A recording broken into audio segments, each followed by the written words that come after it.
on Dr. Phil. You're crazy! Is her daughter I have a problem with the thug guys that she likes. involved with a convict? You think she's going to wake up and go, Mom's right, I'm an idiot. No, I'm not calling her an idiot. No, you are. I wrote it down. Plus, police say her ex was the last person to see this pregnant woman alive. He tried to take my life. He never once denied that he killed Bethany. Let's do it. Have a good show, everybody. Here we go. This is a safe place to talk about hard things. Stand by, Dr. Phil. I'll try to be an emotional compass and point you in the right direction. In 5, 4. I am not giving up on you. Go, Dr. Phil.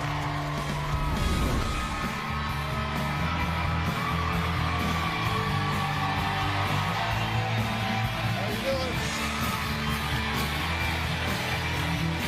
How are you? Hey, guys.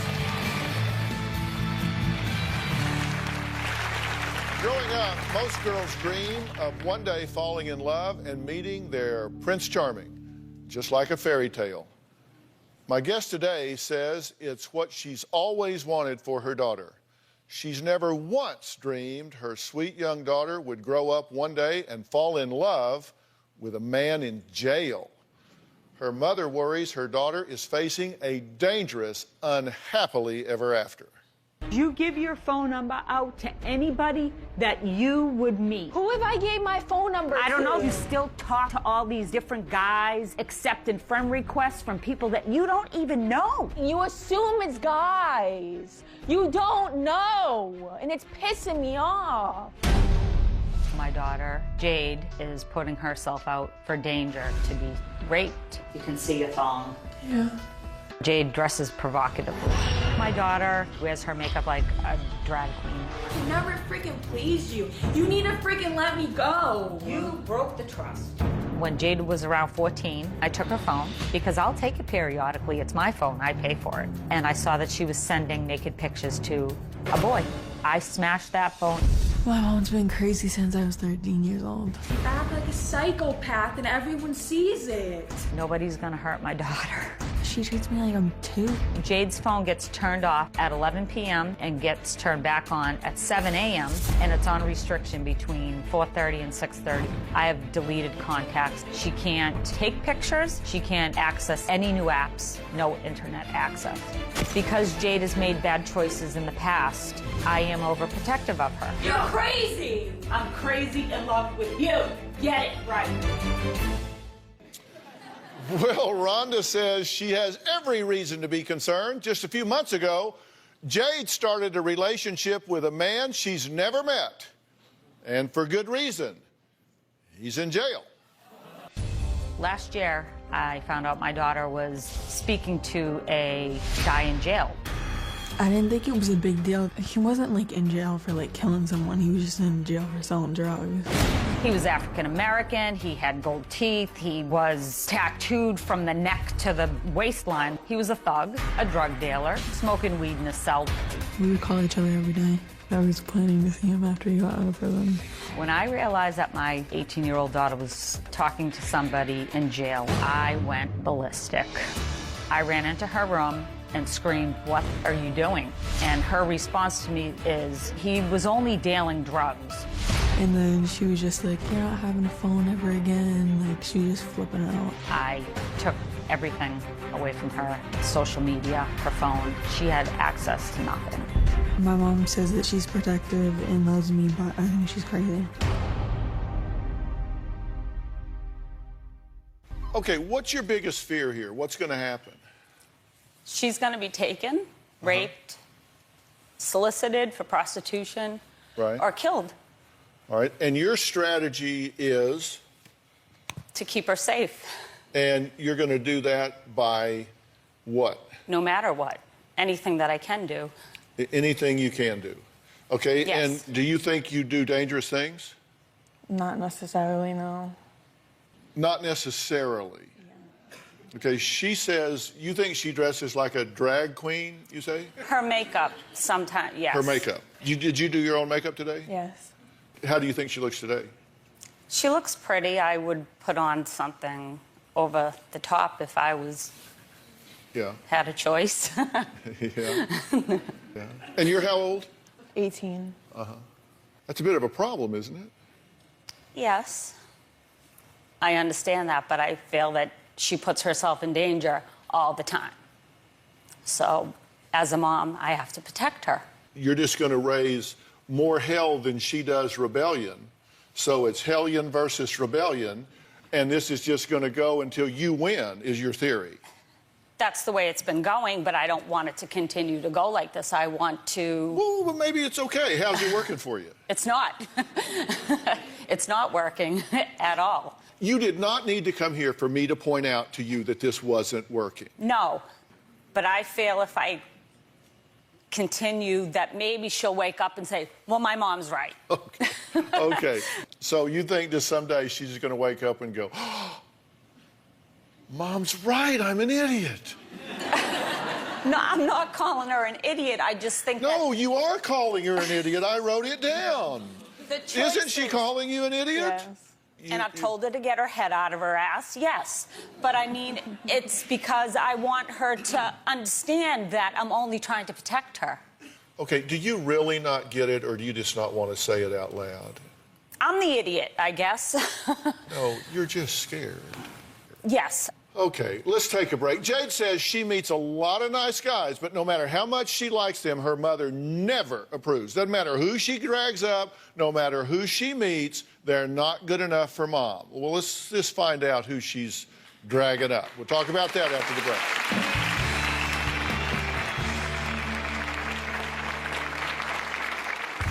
Jada texted, I need to tell you something before I come home. She said, I have a hickey. So you think it's right to hang out with him the first time, out of school, and have a hickey? Do you think it's appropriate? He would apologize to you. I don't want an apology. I don't have a problem with my daughter being with a black man. I have a problem with the thug guys that she likes. Just because I like to watch BET and stuff, she came out slamming doors like so loud. She's like, oh, you watching a show? Love and hip hop, gangsta girls, this and that. All the crap that she watches, she just tries to act like them. I don't like it. I lock the TV, and you have to put a coat on to watch those channels. Sometimes my mom can be really racist. Okay, you say that you say she's a psycho. Yes. Are you giving her reason to be what you call psycho? I think I have, but I don't think she comes about it the right way. Like, I think she can... Well, let's forget about the way she does it. What are the bad choices you're making? If you're just being completely objective. Talking to someone in jail. Okay, so you're talking to somebody in jail. I was. And this someone in jail, she doesn't like the fact that he's African-American, according to you. Let's put that aside for a minute. How old is this guy? 27. 27, and you're 18. Does he have children? Yes. How many? 3. 3. He has 3 children. What's he doing in jail? You said he didn't kill anybody, so that's good. He was in jail for selling drugs. He's a dealer. He's a 27-year-old drug dealer with 3 children, and he's in jail. How long is he in jail for? Last time I talked to him, he said he only had 6 months left. So he only has 6 months left. So he's been in there a while. But he hasn't killed anybody. So he's like a nice drug dealer. He just got in jail because why? He told me he sold to the wrong person and they told the cops. So he's not a very good drug dealer. No. He's a nice drug dealer, but he's not a very good drug dealer. So he doesn't say, by the way, are you a cop? No. Right? You're talking to him on the phone? Through cell phone, yes. He has a cell phone in jail, Yes. which is an infraction of its own, correct? Because you're not supposed to have a cell phone in jail. Yes. Have you sent him pictures? Yes. Have you sent him provocative pictures? We're just being honest. Yes. You've sent him provocative pictures in jail. So you're now probably well known in jail. The head girl in jail. So does he know where you live? Be honest. Yes. Not, like, what town or anything. Okay. He doesn't have your address. No. He has your cell phone number. Yes. He did, because we're going to change that. Tells her to look for a place where she wants to live because he loves her and all this crap. Has he told you he loves you? Yes. Did you believe him? Be honest. To a certain point. She did, because after he threatened me and after I called him on his cell phone. Are you a ventriloquist? Because I ask you questions and it sounds like the answer's coming from over here. She does that about everything. Yeah. She likes to answer And, for me. You know, I thought I was doing pretty good. I didn't yell. I didn't raise my voice. did I a didn't great call her job. any names. And I seem to have gotten a lot of information you didn't even have yet. Because I don't think she's going to tell you this. So I need to fill you in along the way. Well,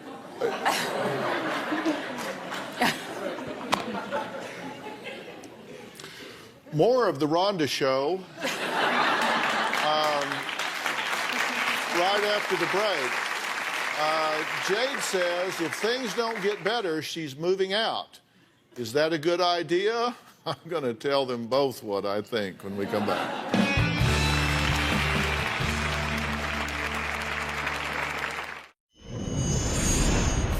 I tape Dr. Phil every single day. He says you never have a computer in your children's room. You always have to be aware of what your children are doing on the social media. I feel like I'm doing the right things, but it's not working for my daughter. We fight about it every single day. Dr. Phil, what am I doing wrong? Oh, wow, it's only an hour show. What are you doing wrong? I certainly don't think that you have bad intentions at all. Your intentions are good, your methods aren't working. Right. One thing I know for sure is that your daughter doesn't have the self-worth, the self-esteem, and the value that I would want her to have. And you pointing out her shortcomings in the way that you do doesn't help that. Right. Well, it's not that. It's. No, you need to listen right I'm now. sorry.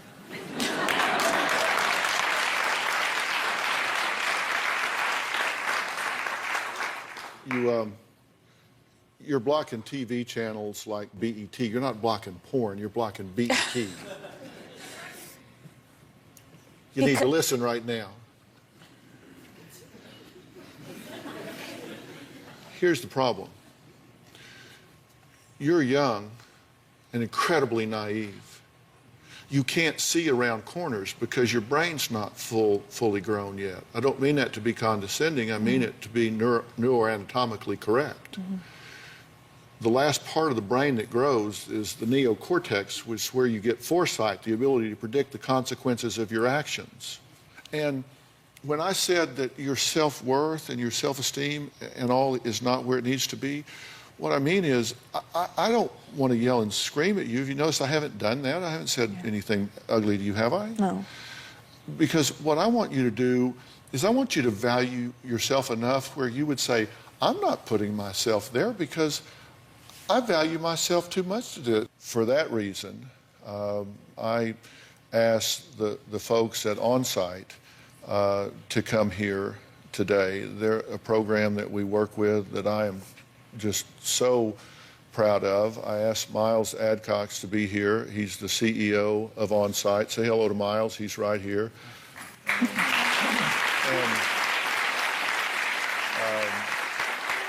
he just does such a terrific job, and I think does a really great job, particularly with young folks at the OnSite retreat.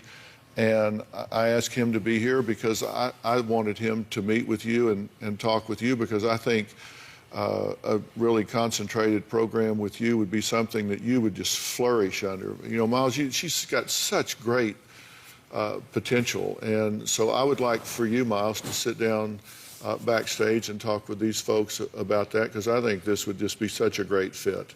Can you do that with them backstage? 100%. Next, she says she was forced to shoot her boyfriend 2 times in self-defense because she says she was terrified he would kill her. But she did not escape unharmed. It's a night, she says, changed her life forever. We'll meet her after the break.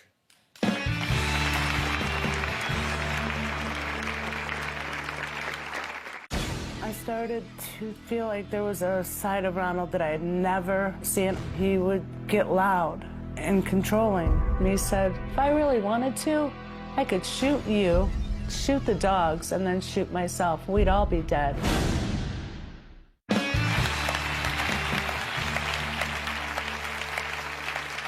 My next guest, Vicky, says that 4 months ago, her ex-boyfriend nearly killed her. He is now awaiting trial with charges that include attempted murder for shooting her in the head. Vicky says the night of her alleged attack, she feared for her life. I met Ronald about 2 years ago. He seemed to be very nice, polite, quiet, somewhat charismatic.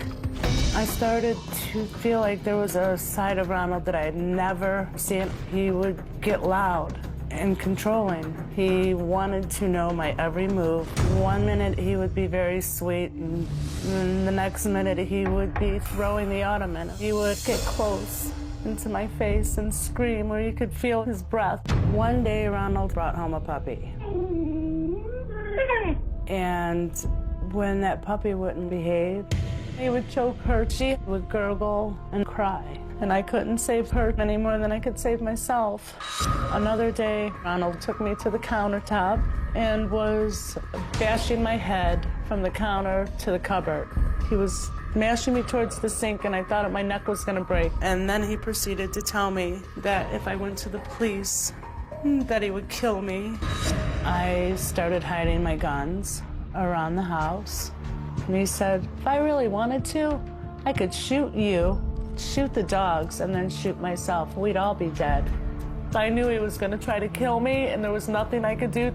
I felt like I had nowhere to run.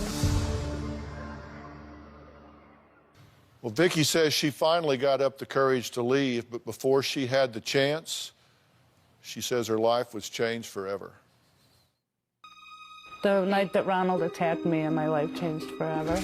He grabbed me and started going crazy. I know he was hitting me, my neck snapped.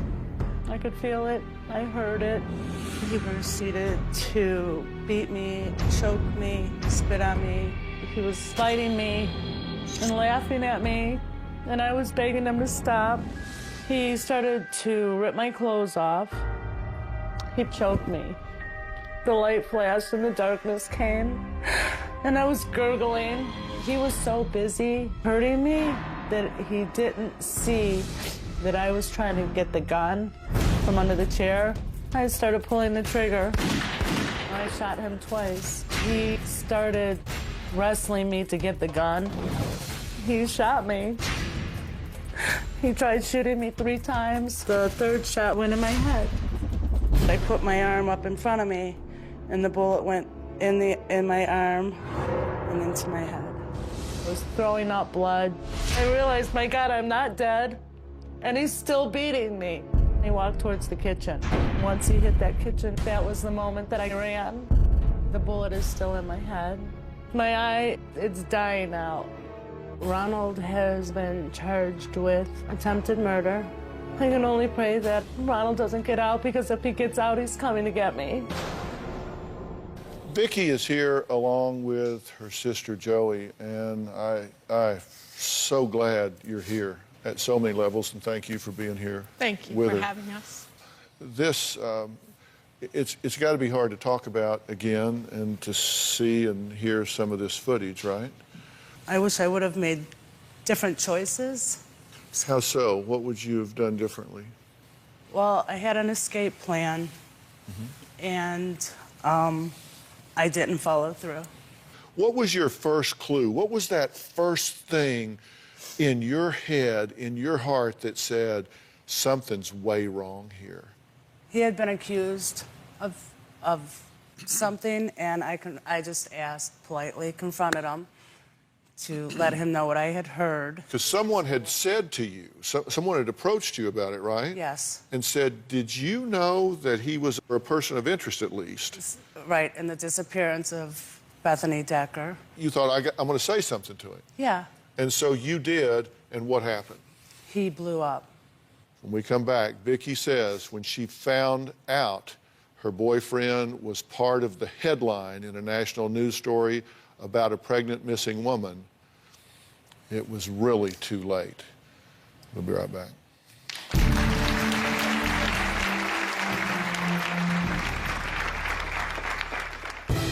Where is Bethany Decker? Army wife, 5 months pregnant with a second child, vanishes. Ronald was the boyfriend last seen with Bethany Decker. Why did the boyfriend move out immediately when she goes missing? This is about possible murder.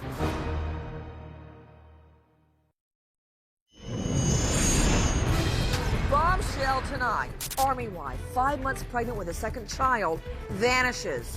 Where is Bethany Decker? We obtained a list of what cops were looking for in the boyfriend's home. They have stated in this affidavit that Bethany told them that the boyfriend was very abusive and very controlling. Ronald was the boyfriend last seen with Bethany Decker. The story was intriguing. You have a missing woman who is 5 months pregnant, vanished in thin air. The twist that we found out was that she wasn't living with her husband. She was living in an apartment, and she had a boyfriend. Was it the boyfriend's baby? Unfortunately, we still don't know because she is still missing. Why did the boyfriend move out immediately when she goes missing? This is about possible murder. After Ronald had moved in, he would randomly bring up Bethany and brag about how the courts couldn't get him, how stupid the police are, that he could trick them. And Ronald just told me how he could make people disappear. He never once denied that he killed Bethany. He tried to take my life. I'm 100% sure that Ronald is very much part of Bethany's disappearance.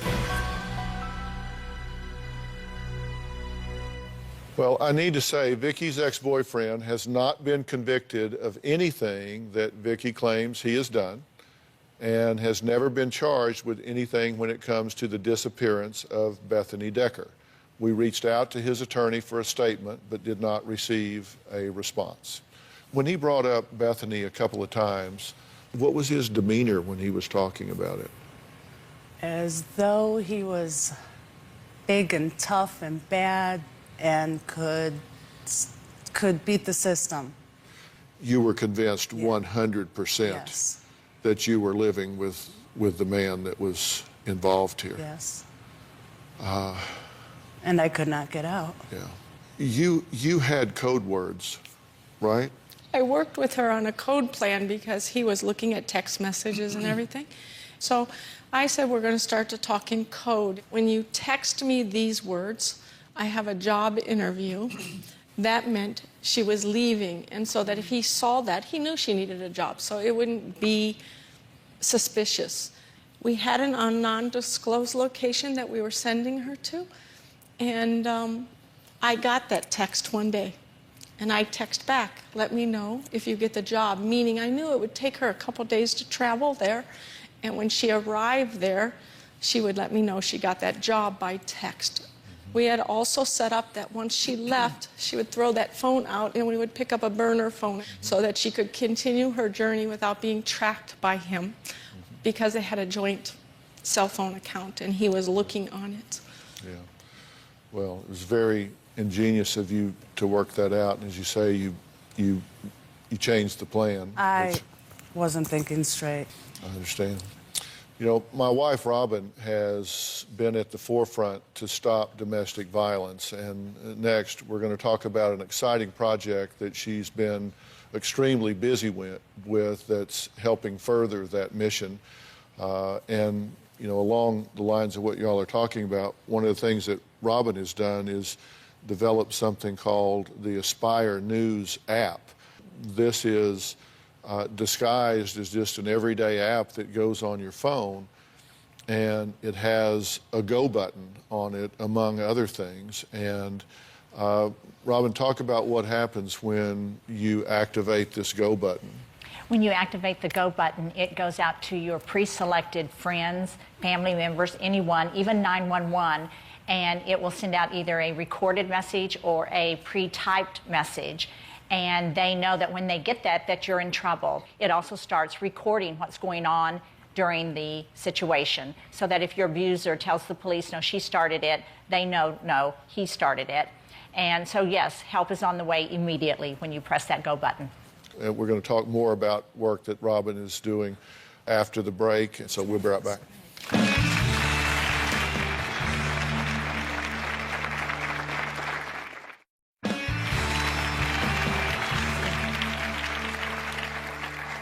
Last year, Robin and her foundation, When Georgia Smiled, hosted a groundbreaking domestic violence summit where leaders from the domestic violence community came together to speak about this often silent epidemic. One guest speaker who really resonated with Robin was Karen Earl, the CEO of the Genesee Center here in Los Angeles, which is a women's shelter that helps women and children transition from abusive situations to safe ones. Now, Karen shared with Robin how her center was, well, it was in much need of resources, and Robin didn't hesitate to visit her to see how she could help. It's so wonderful to see you again. Oh, I would love for you to tell me more about the Genesee Center. Well, Genesee is a safe place for women and children. This is where they come when they're escaping domestic violence. Well, the #1 message from When Georgia Smiled, when women and children are trying to leave an abusive situation, is safety first. Let's take a little tour and look at what we're going to change. I see these lights hanging like this. That looks very dangerous. And that's all the light you have out here. We don't have lights in the backyard. Yeah. So when the children come in from school, and once it gets dark, they can't even use this area. I'm looking around and I see that some of this is a little bit worn out. Yes, it has been here for a while and used thoroughly. I see also under the play area, it's a little bit uneven, and hopefully they can even that out and make that soft. What is this area? Well, it's designed for the women to have a place to come. They have meetings, discuss issues. They can enjoy the outside. Oh, I think we could use some new furniture. What do you ladies think? Yeah. If you consider so many families, everybody is using it over and over, yes, it would be a nice change to have something new. It's going to be just a beautiful redo with the safety of the children in mind. I see just a gorgeous flower box just going the entire perimeter of the yard. Yeah. It would just be such a beautiful visual for everyone when they come out here. Hopefully we can also bring in new toys for the children. Now, one more thing. I would love to know what's going on with this garage behind us. And we'd love to tell you. All right, let's look at that. It's a two-person job. It gets tricky here. So you just have to hold it, and I'm going to lift it. Okay, I'm pushing the oh. And you have to help. Oh, whoa. It's going to stay up? Hopefully. I think it's obvious that we need a new garage door, yes, because that was a bit scary. You don't use this for a garage. It looks like storage. While you have it very organized and clean, you need more storage on the walls. This has been a great tour. Our #1 goal when we arrived here today was to see what we could do to make the world a safer place for the women and the children that live here. And so I thank you women so much for having us here, and I cannot wait to see the final result.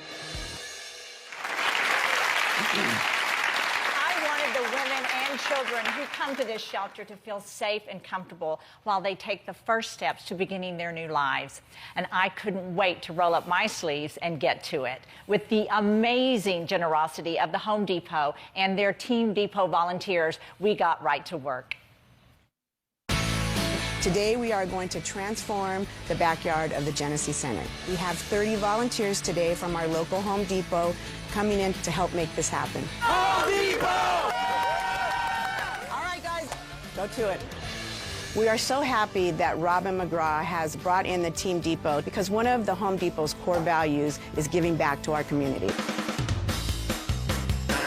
This backyard really needs a renovation. We're taking out the old jungle gym.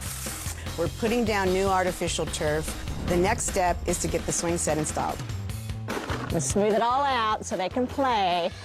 We're going to be putting in some flower beds and even a vegetable garden. I was really hoping that I could donate a tree that would bloom, and this one's a lemon tree. As it grows and it has the fruit on it that they think of us at the Dr. Phil show and When Georgia Smiled. The garage door is very old and it is definitely not very safe. We're going to be installing a brand new garage door with a brand new remote control. Right now the garage is in complete disarray. Today we'll be transforming the inside of the garage to make it easier for them to access the things that they need for the house. The facility is in desperate need for storage space, so we have a 16 by 4 foot storage shed coming in. We have a new gazebo going up. We have a new table, new chairs. We have a beautiful fountain that will be back here. We're going to be replacing the security lights because they are not functioning right now. Just put them down here like this. I love how many lights we've put in here. It's going to be so safe for all of the children. And we have brand new toys coming in. Hula hoops, tricycles. Oh, they're bubbles. Look at the bubble sticks.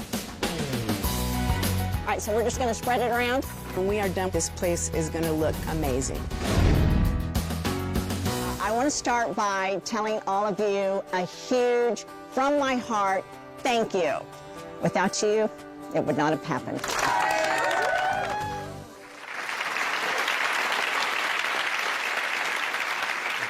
Let's see if I can get Home Depot to come over and get you to rake around our house over there.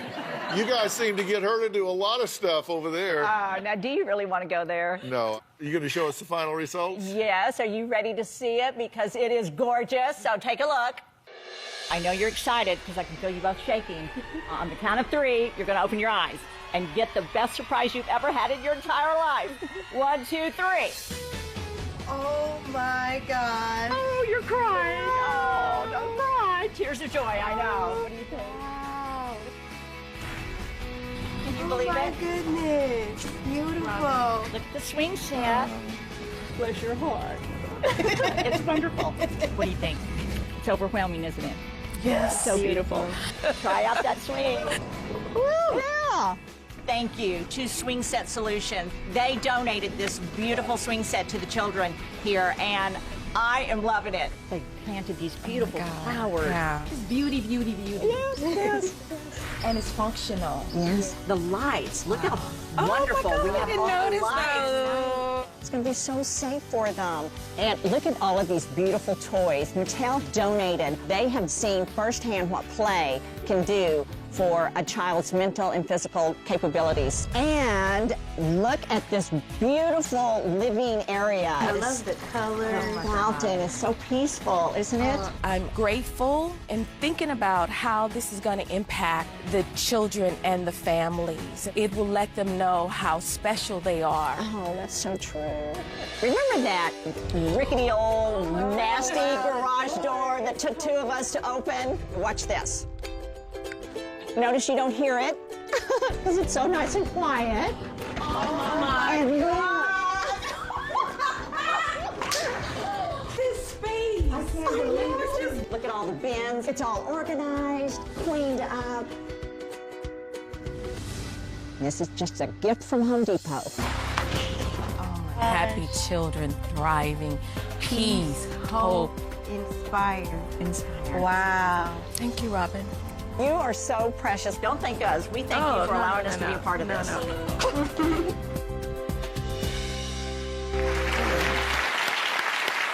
Well, joining us is Karen Earl. She is the CEO of the Genesee Center. So I'm so glad you're here. So how's everybody liking it?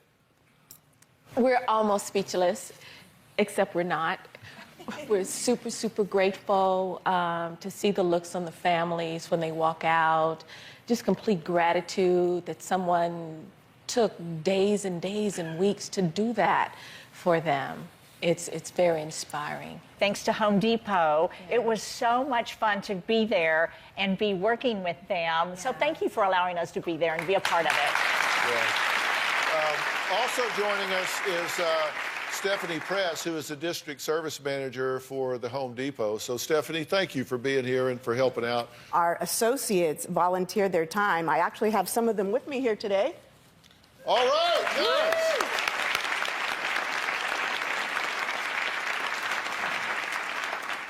It's something that we take very near and dear to our hearts. It's very important for the associates to feel like they are participating in their communities where they work. But also know that a huge passion of y'all's is working with veterans as well and giving back to the veterans. So I love that y'all do that as well. Yes, Dr. Phil. Actually, 35,000 of our associates are actually veterans. Yeah. Wow. I love that. That's just great. And you guys have impacted more than 15,000 veteran homes as well as doing the stuff with the domestic violence shelter. So that's a lot of good work that y'all are doing. So thank you, Dr. Phil. Next, I have a little surprise for Robin. Find out what it is after the break.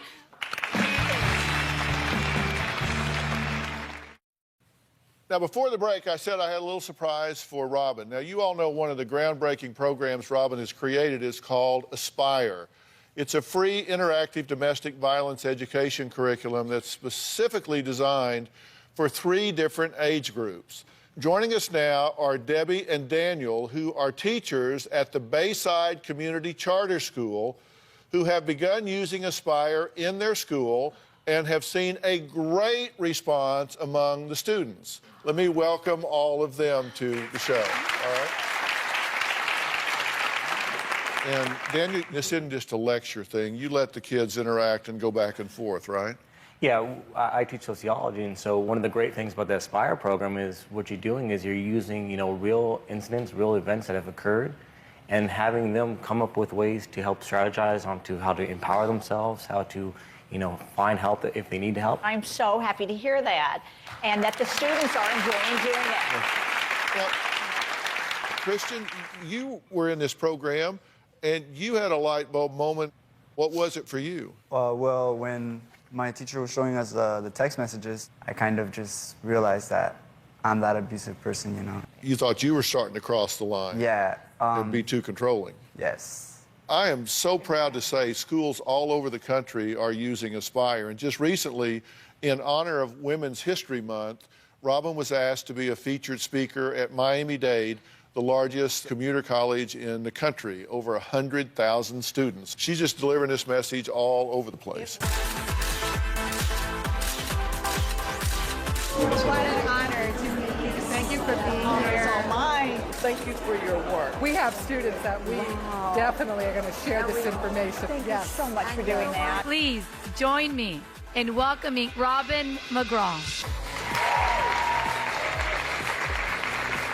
I love, in fact, I live for the opportunity to speak to a group like yours. I am here to invite each and every one of you to join me in taking action. It was so exciting to be there. I presented the Aspire curriculum and the Aspire app to the faculty and staff to help them use it in their classrooms. The program is designed for 3 specific age groups, each with its own custom curriculum: tweens, teens and young adults, and adults. My mother, Georgia, made sure I did 2 things every single day. The first thing she made sure was that I thanked God for my blessings. The other thing was to do something for someone else. I think of her every single time I speak. And I hope that even if I reach one person in every crowd, that one person is saved from abuse. And I was also a part of a panel made up of members of my advisory board that answered numerous questions from student organizations about what they can do to create awareness and empower each other to stop abuse on campus. I would like to know what motivated you to start awareness on domestic violence, and what advice would you give to someone like me who would like to start something like this in my developing country? I think if you would just go to unwomen.org, it will be your first step towards knowing how you can get involved and what that can grow into. It concluded with over 1,000 students downloading the Aspire app on their phones at the same time. I pledge to Aspire. I'm really proud of you, so good job. Listen, we got to get going. I want to thank all of my guests today. A big thanks again to the Home Depot Foundation and the team Depot for all of their help and all of their hard work. I'd also like to thank the Swing Set Solutions. They're a great company located right here in Southern California, and we're a big part of the Genesee Center project. If you want to download Robin's Aspire curriculum, please go to whengeorgiasmiled.org or drphil.com. You can also visit iTunes or the Android App Store to download the free Aspire app for your app phone. Now, also today, we discussed the story of Bethany Decker, who is still missing. If you or anyone you know has any information, please go to drphil.com, where we will have information for where you can call. Thanks, everybody, for being here. So long. Thanks, guys. Well, see you guys. Thanks so much. Appreciate you guys being here. Thanks. Appreciate you guys. Thanks.